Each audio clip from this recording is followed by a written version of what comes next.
Chères auditrices, chers auditeurs, voici le 7e chapitre sur les 9 que compte la nouvelle Le Prix du pouvoir. Je me nomme Marcus Charret et ai le plaisir d'être votre narrateur. Je vous souhaite une très bonne écoute.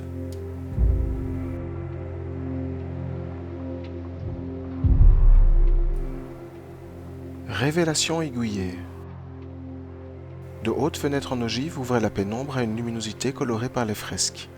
Arlequine et joueuse, celle-ci se frayait de longs chemins entre les parois de livres de la bibliothèque. Elle ne parvenait pourtant que fatiguée à l'allée centrale, qui donnait elle-même sur un cœur grillagé perdu dans le fond de la vaste salle. Derrière ces barreaux et ces murs aveugles reposaient les manuscrits réservés sur lesquels seule l'élite avait le droit de poser les yeux. L'élite est bien entendu tout adulte nanti du sang familial. Son ouverture ne se commandait pas par une clé, mais bien par un ingénieux mécanisme à touche dont la combinaison n'était connue que des intéressés. En l'occurrence, la date d'anoblissement de notre aïeul le plus fameux, à qui nous devions notre nom gravé dans l'histoire 2 siècles plus tôt. Cette combinaison, je l'avais déjà employée plusieurs semaines auparavant pour récupérer mes nouveaux livres d'études, et aujourd'hui je comptais sur elle pour m'ouvrir la voie de bien d'autres secrets.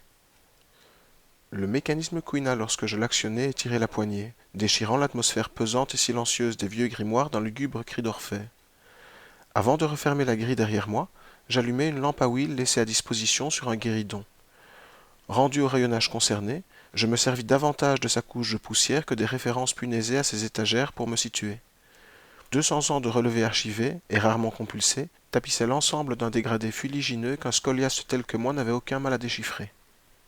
Je trouvai aisément l'épaisse reliure qui m'intéressait et l'empruntai. Me dirigeant vers la sortie, je me rappelai néanmoins que ce genre d'ouvrage sensible ne pouvait quitter l'endroit, dût-il être tenu par le futur duc en personne.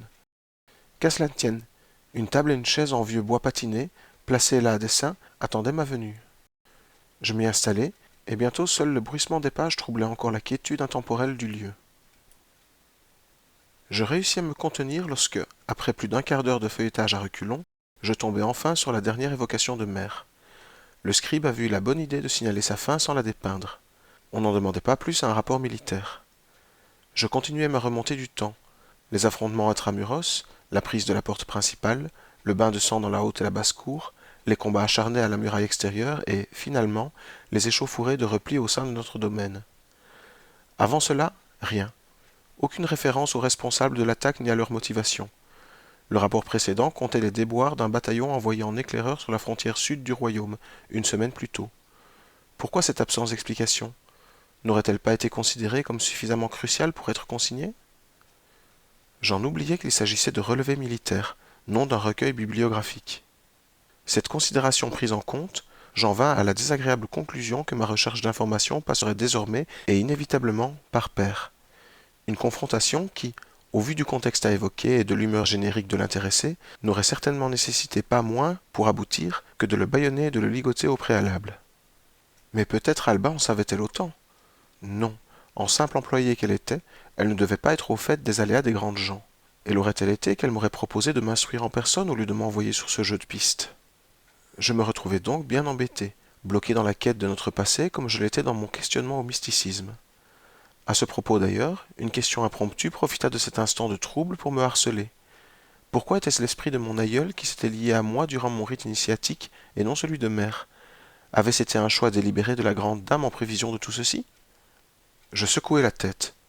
Il me fallait me focaliser en priorité sur des sujets pour lesquels je savais être susceptible d'obtenir réponse. En l'occurrence, si Père connaissait les responsables de l'attaque et leurs raisons, la route à suivre m'était tracée. Dussé-je subir les foudres patriarcales en l'empruntant? Désappointé et résigné, je décidai de refermer le livre. Dans le mouvement, je sentis au niveau de ma main soutenant les pages un brusque pincement, comme si une abeille suicidaire avait choisi mon index pour renoncer à la vie. De surprise tant que de douleur, je relâchai l'ouvrage, qui se rabattit lourdement et bruyamment.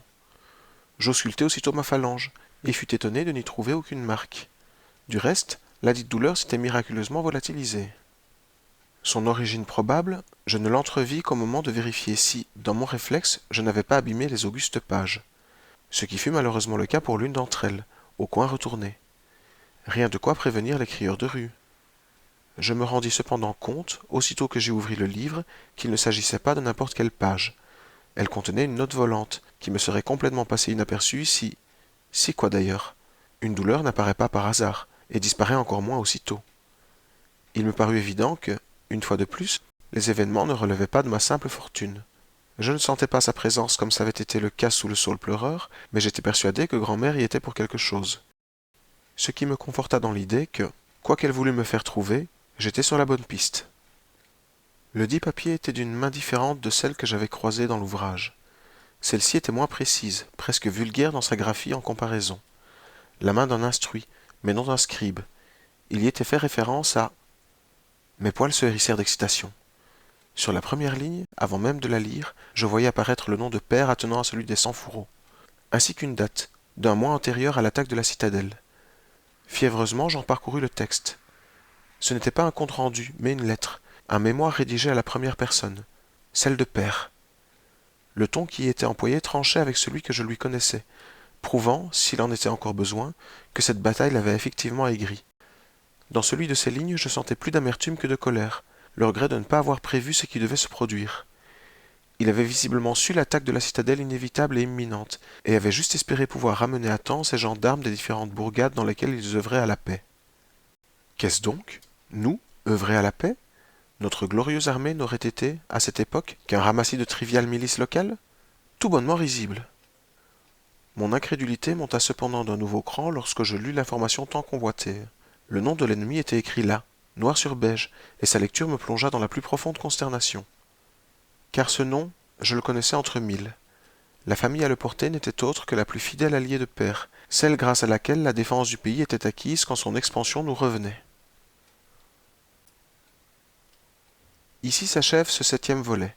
J'espère qu'il vous aura plu et que j'aurai le plaisir de vous retrouver à la lecture du chapitre suivant, intitulé « Secret de famille ». Je vous souhaite une très bonne fin de journée à toutes et tous.